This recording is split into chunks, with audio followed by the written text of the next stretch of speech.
It's been an adventure setting this up. It's breaking new ground for us.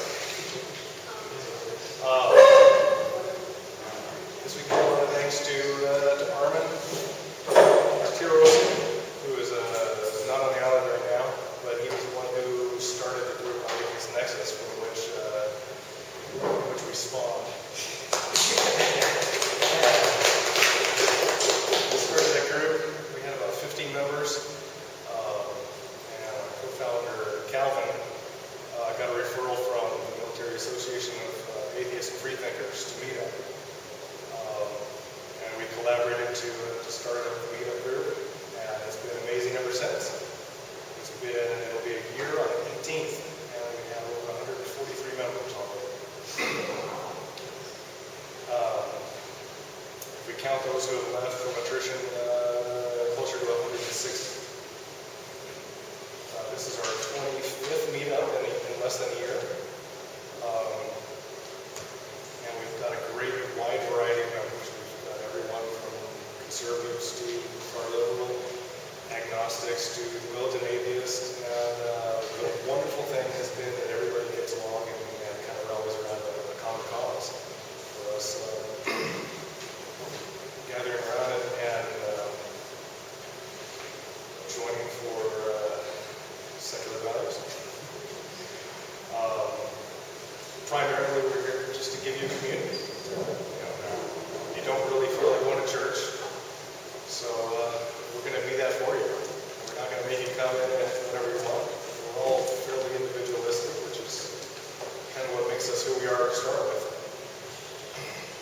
But we want to give you the opportunity to meet other people who think the same way, people who are interested in science, people who are interested in separation of church and state, people who just aren't interested in church but want to have a community. So that's what we're trying to do, and I'm glad that you could join us and join us. And we're glad to be here. Yeah. No one is filming this. So far, we've got members of the Army, Navy, Air Force, and Marines. We're searching for someone in the Coast Guard. And we can have the quintet of armed services. We've done a very good job in that aspect of proving that there are atheists in foxholes. An alliance or coalition between government and religion cannot be too carefully guarded against. Every new and successful example, therefore, of a perfect separation between ecclesial and civil matters is of importance. Religion and government will exist in greater purity without, rather than with, the aid of the government. James Madison, a letter to Livingston in 1822. I'd like to introduce you all to Sean Faircloth. He's the executive director of the Secular Coalition for America. He's a former member of the Maine Senate, and he's here to talk to us about secular values.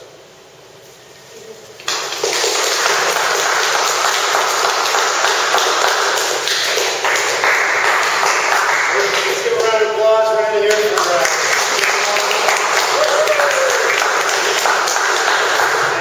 I'm here, I guess, because if I understand the local media here in Hawaii, or at least the chair of the Republican Party, I might be unrighteous. Is that the term you use? I guess that's me.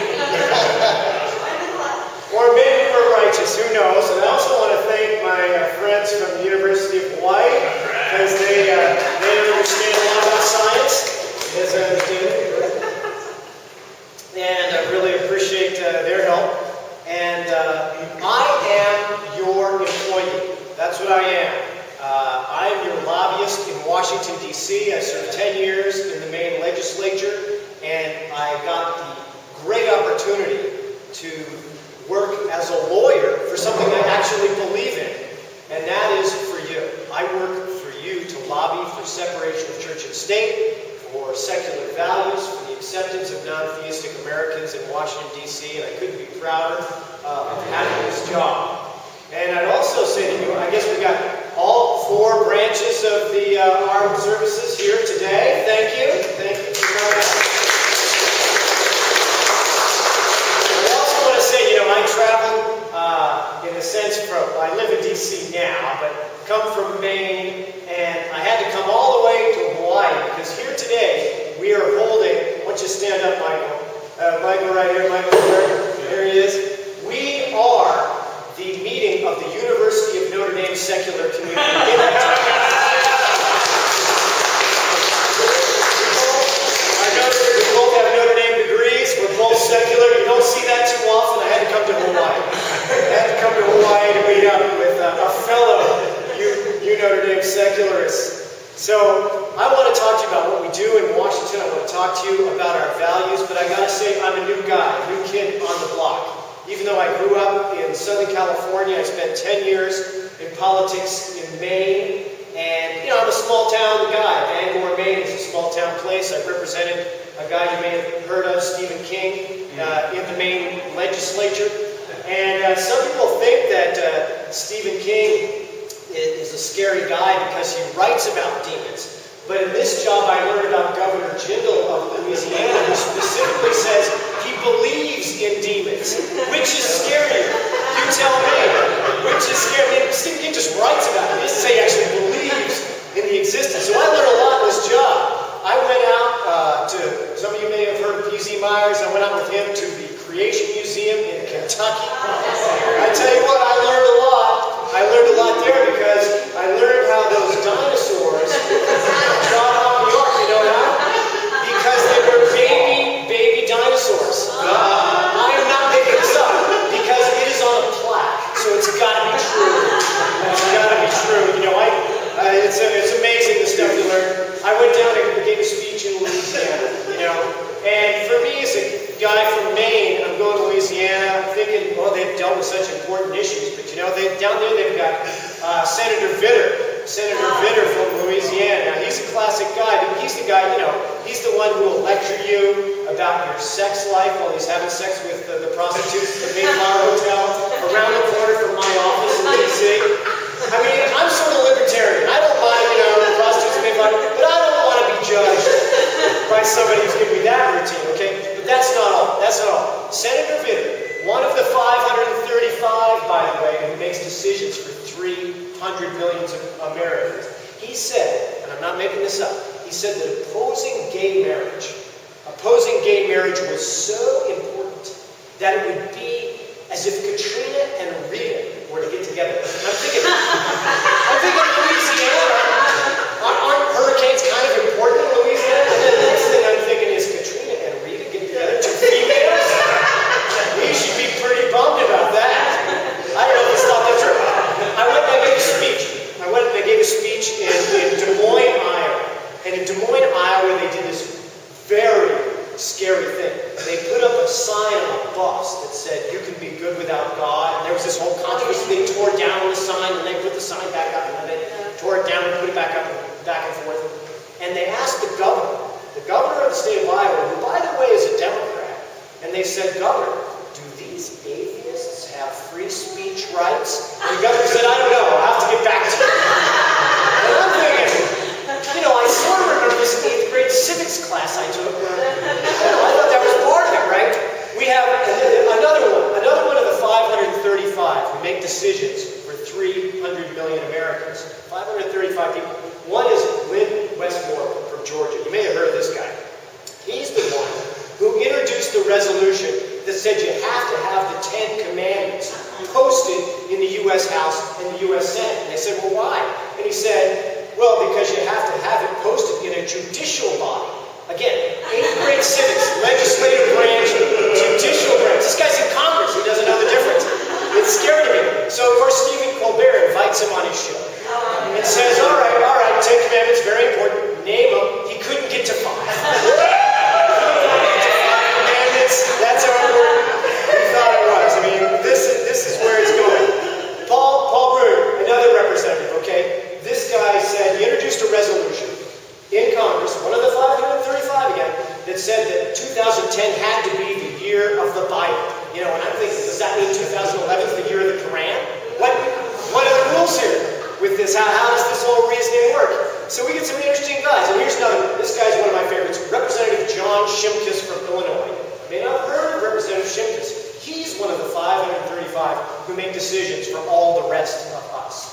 And so Representative Shimkus, and I'm not making this up either, about a year ago, in a hearing on global warming, like when the seas rise and certain islands get covered up. Anyway, in a hearing on global warming, he said, you don't need to worry. You don't need to worry about that global warming. Because it says in the Bible, Noah's flood, one flood, no more flood, just what you're complaining. It's all said. He said this on the record in an official committee hearing of the United States Congress. And then he went beyond that. And he said, there's actually a big theological debate about whether they're producing enough carbon. And I'm thinking, is there some kind of carbon passage in the Bible that I don't know about? I don't know this guy's getting this stuff. So when I say I have a difficult job on your behalf in Washington, I have a difficult job, dealing with these 535 people. But I gotta try my best. And part of the way that I think about trying my best in this job is by thinking about the Bible. And you know why? Because I know nothing about the Bible. Probably if you have, we'll have all these professors and folks who know everything about the Bible. Not me. I don't know anything. I grew up in Southern California, and the only thing I know about the Bible is basically this. My parents are both teachers. We'd go on the summer vacations, throughout the American West. And I decided I was like 11 years old, 12 years old. I said, all right, I'm going to read that Bible, the children's Bible. Probably some of you read the same one. It's got that kind of fake leather cover with the purple and red letters. That's the one I'm reading. And I remember I'm with my sister. You know how it is you're with your sister in the backseat of the car and you're fighting about who's on which side of the backseat. That was mainly what we did. And they said, all right, I'm going to read the Bible. And I remember we're driving through Utah, which is desert. It looks kind of holy. It looks kind of, biblical. So it was a good mood for it. And I remember I was reading the Bible, and I got to this passage in the Bible where God instructs Abraham to kill his son, and that this is a good thing. This is a God-fearing thing. And I'm stopping and thinking, looking at my dad in the driver's seat, and hoping he's not too God-fearing. Because that doesn't sound too good from my perspective. He's a 12-year-old boy, right? Next thing you know, it'll be circumcision. They got some serious things they're thinking about. But that's just a story. It's a story. It's a part of our culture. Everybody should know that story because it's part of the culture of the world, the story of Abraham. But here's another story I'd like you to know about. And this is a true story from the 21st century in the United States of America. And there was this little girl, and this little girl's name was Amia White. And Amia White was 2 years old. And like most kids who are 2 years old in the United States today, they go to child care. And Amia White's child care lost track of her. They lost track of her. And they left her alone in a van in the sun. Oh no. In Alabama. Oh no. For 2 hours. And after 2 hours in the sun in a van in Alabama, little Amia White's heart gave out. And she died alone in that van. And on the outside of that van were painted the words Holy Church. Because Amia White went to a religious child care. And I want you to picture two child cares side by side in the state of Alabama. One secular, one religious. The secular child care has to obey food safety laws that are promulgated by the state, not the religious child care. They have to obey child staff ratios in the secular child care, not the religious child care. All the health and safety regulations that apply to secular child cares, the religious child cares, are completely exempt. But you don't need to worry because the president of the Alabama Christian Coalition said, well, the pastors and the congregations, they're our quality control. Okay? And maybe it's a fluke. Maybe it's an anomaly. Except that there was a little boy named Demyron Lindley. And Demyron Lindley was 3 years old. He was left alone in a van in a religious child care in Alabama in the sun for 10 hours. And then he died alone in that van. Now, these deaths are rare, absolutely rare. But much more common in these religious child cares that are exempt from law are children who are left in their own feces for hours. Children who are completely neglected because there is no state oversight. In fact, they aren't even subject to any state inspections whatsoever, as are the secular child cares. That's the law in the state of Alabama, and there's about 13 states that have similar laws throughout the United States of America. That's what it's like in the 21st century in the United States of America. I want to tell you another ancient story. And this ancient story is a true story. It's a story of the Incas. In the Incan culture, in pre-Columbian times, 500 years ago or so, they had a ritual. They would take children and they would drug them, inebriate them, and they would take them up to the mountains, and then they would kill them as a sacrifice to their gods. It was their religious tradition. But bear in mind that the Incas would inebriate the children first, and they would kill them rather swiftly. Compare that from 500 years ago, that true story, to this true story from the 21st century in the United States of America. There was a girl, her name was Jessica Crank, and she had a tumor that was growing on her shoulder. And the tumor was completely treatable with modern medical science, but Jessica's mom did not believe in modern medical science. Her mom believed in the Epistle of James. And so that tumor on Jessica Crank's shoulder grew, and it grew, and it grew until it was literally, not figuratively, literally the size of a basketball on that 15-year-old girl's shoulder. She had a horrible, agonizing wound on her shoulder that put her through tremendous torture and pain. And then she died. That's what happened in the United States of America in the 21st century.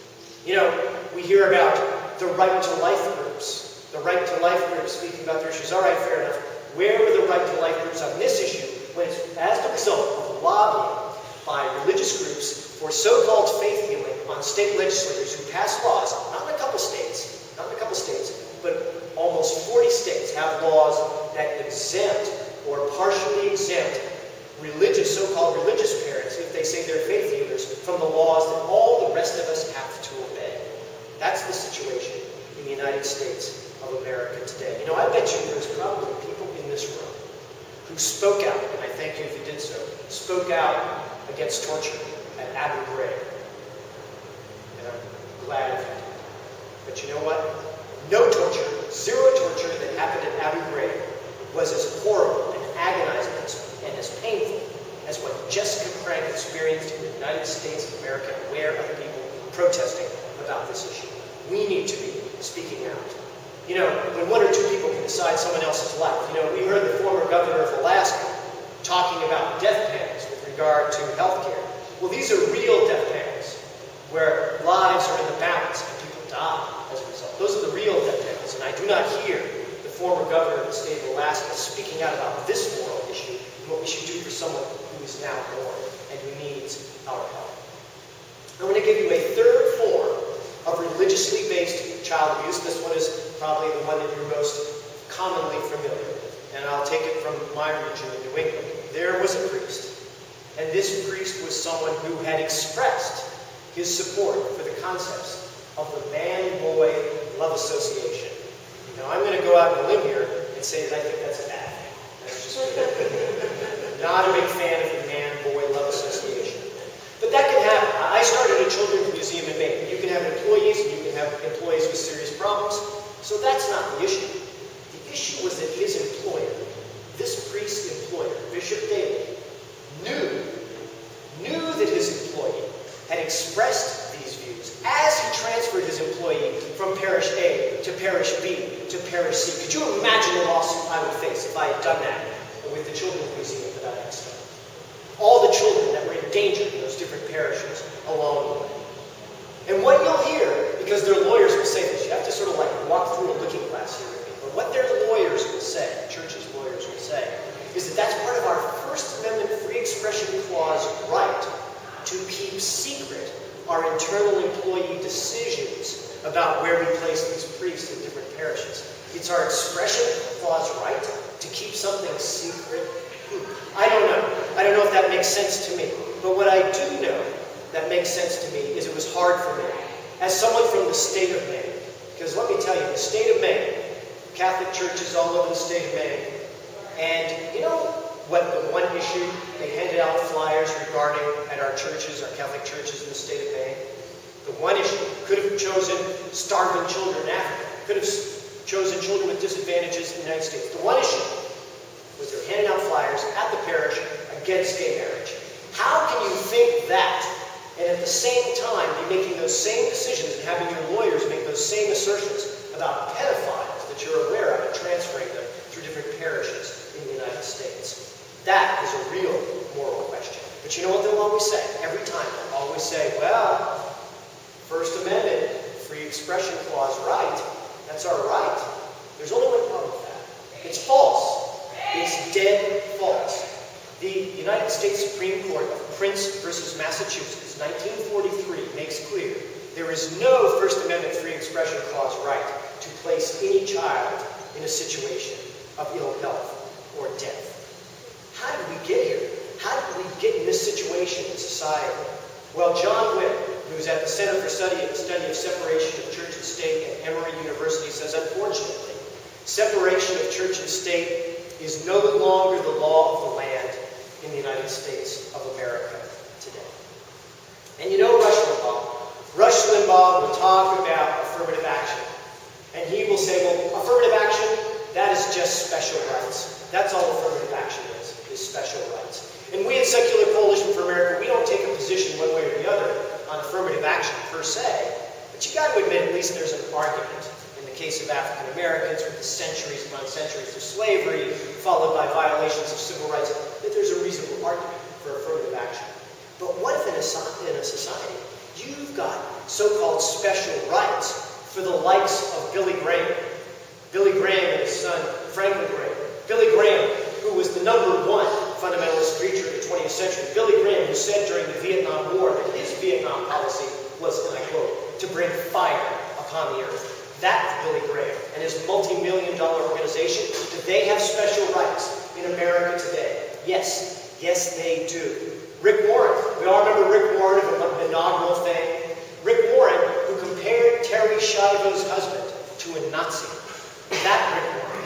The Rick Warren, who after all the money he brags about giving away, which somehow comes through parishioners, is worth something approaching $11 million as a preacher.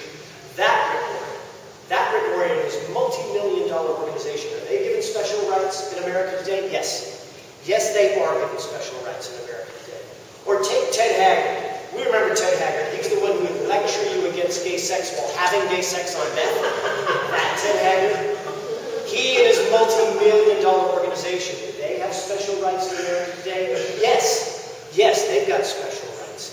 And these organizations have so much power that even we who are secular don't even kind of notice the level of power they have. Let me give you one example of a power that religious employers have. So they could say, for example, you are a Jew, you are fired. Legal as a religious employer in the United States. You are an agnostic, like Einstein, you are fired. You're atheist, like Mark Twain, you are fired. That is legal in the United States of America today. And that's some huge power that we face. And that is where you need the Secular Coalition for America to speak out for secular values in Washington, D.C., to join us and support us in our 10-member organizations. Because good, decent people, including good, decent religious people, are afraid to speak out. And you know who else is afraid to speak out, and we can almost understand why? Is our elected officials.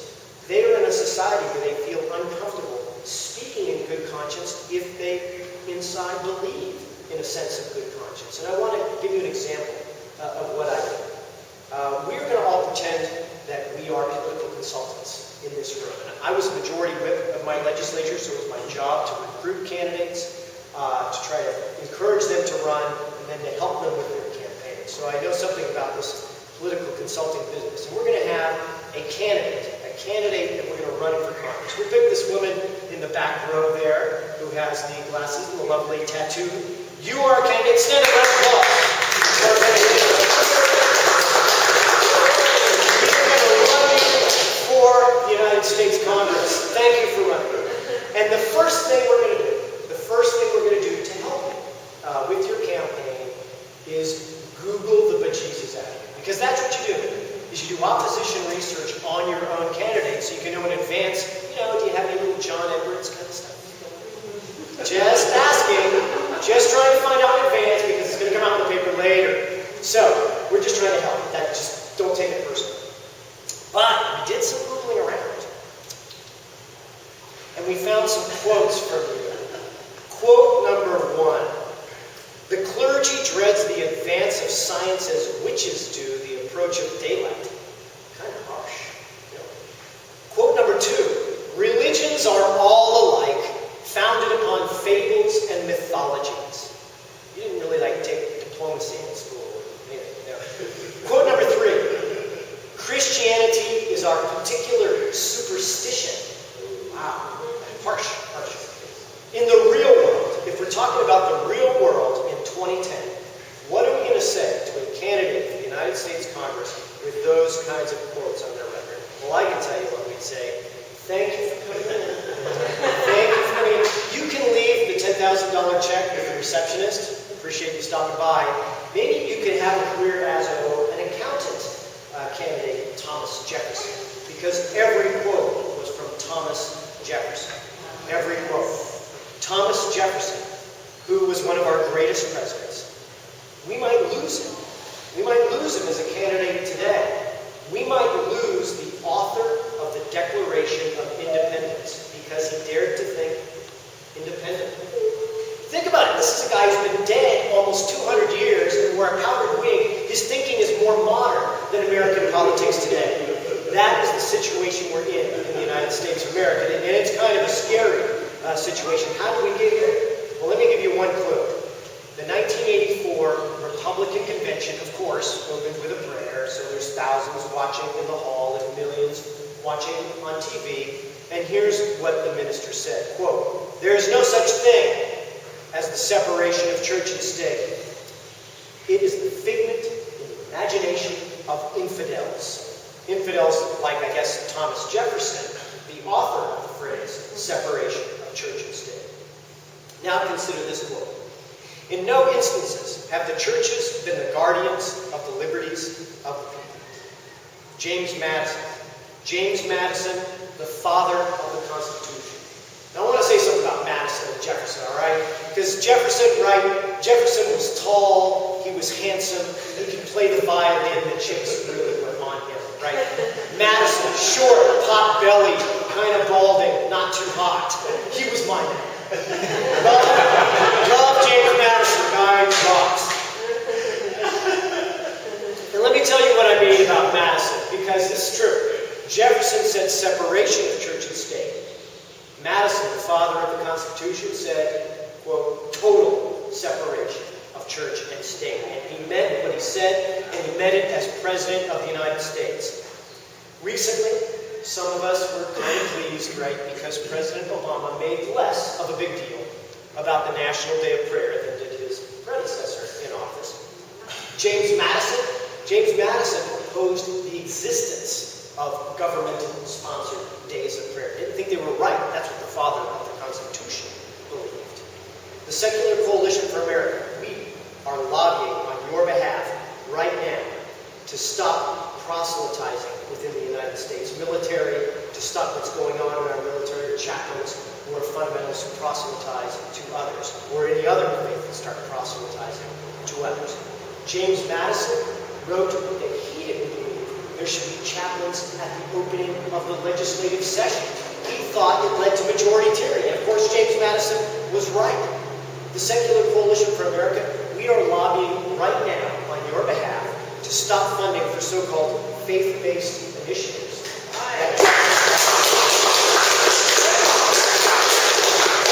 So we just don't want him to proselytize and discriminate with your tax money, which is now what's happening. Compare that to Madison. One time, Madison, there was a situation where a church was going to perform a governmental function, but there wasn't going to be a dime going from the government to the church.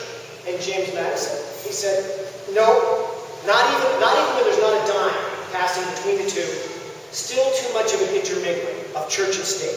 That is how James Madison believed about the issue of separation of church and state. But I was on talk radio not too long ago, and this guy calls up and says, because I'm talking about these issues, and he says, well, Jefferson, Madison, those are just two guys. Okay. All right. Let's go with that line of reasoning for a minute. And let's go to Adams. Adams was probably the most Christian of our early presidents. So let's hear what he had to say. The United States, said Adams, is the example of government erected on the simple principles of nature. And the government is founded on the natural authority of the people alone, without a pretense of miracle or mystery. And that this is a great point gained in favor of the rights of mankind. That was John Adams, who also signed a treaty that was unanimously approved by the U.S. Senate, approved by his Secretary of State. It said, quote, the U.S. government is not in any sense founded on the Christian religion. Not in any sense. And that specific language was approved by Adams' predecessor in office, George Washington. So, Washington, Adams, Jefferson, Madison. These were leaders, and they were thinkers. They were thinkers of the 1700s Enlightenment. And sometimes because they were thinkers, they became lightning rods. Remember, Ben Franklin from school, that's sort of an analogy with the lightning rod. And you know what? When he invented the lightning rod, do you know that there were letters from clergy on both sides of the Atlantic condemning the lightning rod because it would stop the lightning from hitting the sinner? And that's what God had in mind. I am not making this up. That newfangled technology was stopping the sinners from getting hit by lightning. This is what they had to deal with. But our side won, right? Our team won the elections. Think about that. That's what happened. But things did start to change. Things did start to change. In the 1800s, you saw the rise of what nowadays we would call fundamentalism in the United States of America. And there was some transformation in American society.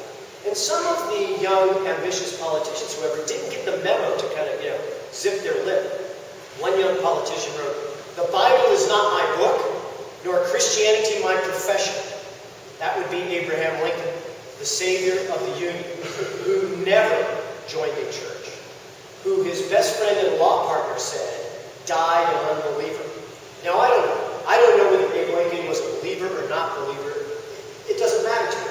What does matter is that if Abe Lincoln were confronted with his own words today as a candidate for office, he'd have trouble getting elected to Congress, much less to the presidency of the United States of America. Now let's turn for a second to the Abe Lincoln of American letters, Mark Twain. Now, a lot of us were taught in school the great American novel, Huckleberry Finn. What is the central conflict of that novel?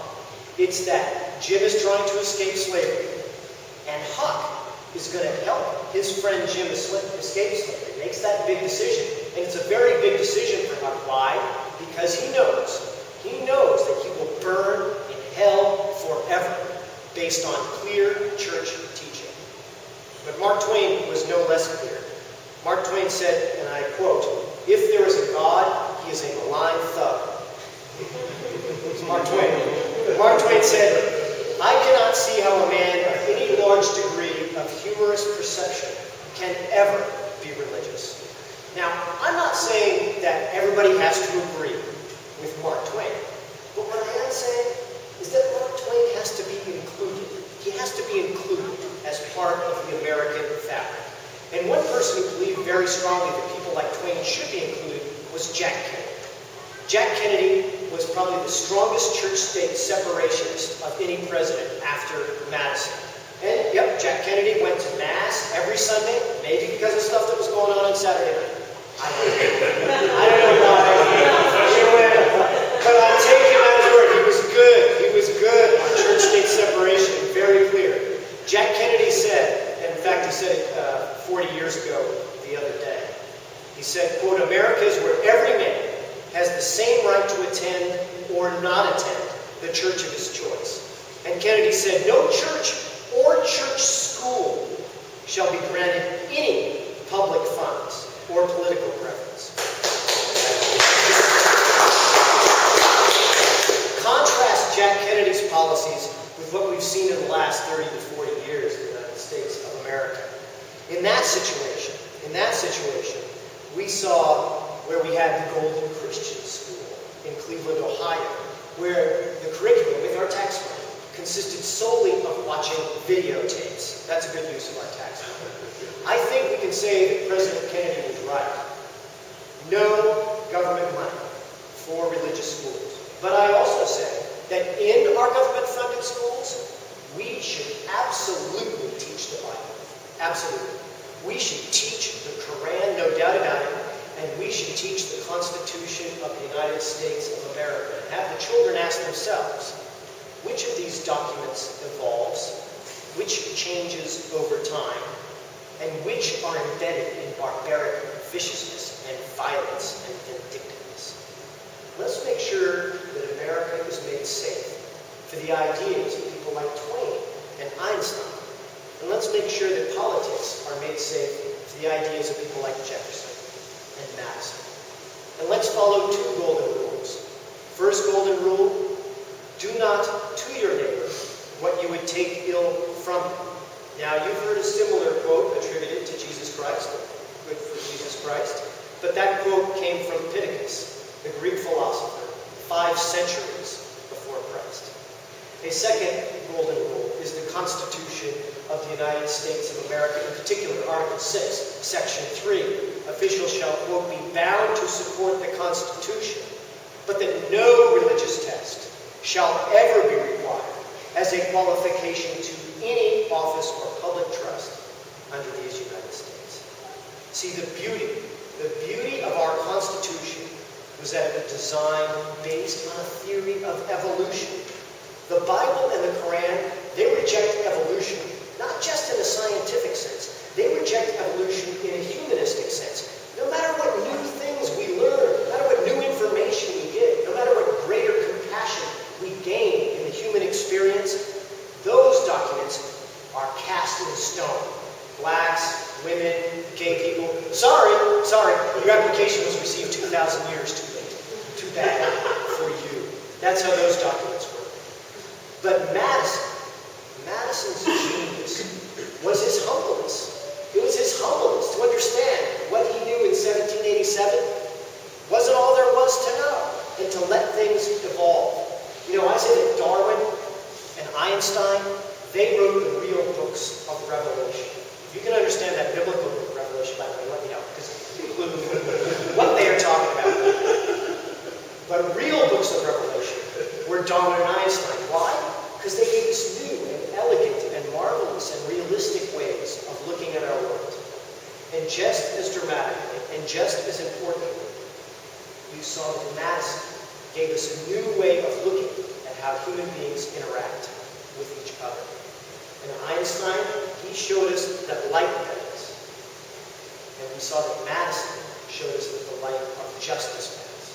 And I'm glad to say that that light is bending in the right direction.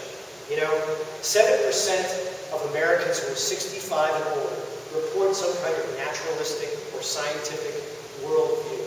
And I say we thank them for being vanguards and appreciate their leadership. For people who are 30 and under, the percentage is almost 4 times that many. So, you know, the religious right has been lobbying in Washington, D.C. for decade upon decade, and they've done it with millions upon millions of dollars. That's what they've been doing.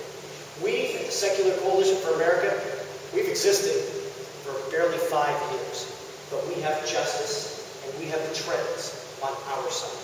But what we need is you. We need your active leadership. You know, President Jimmy Carter said that he's visited over 125 countries since he left the White House.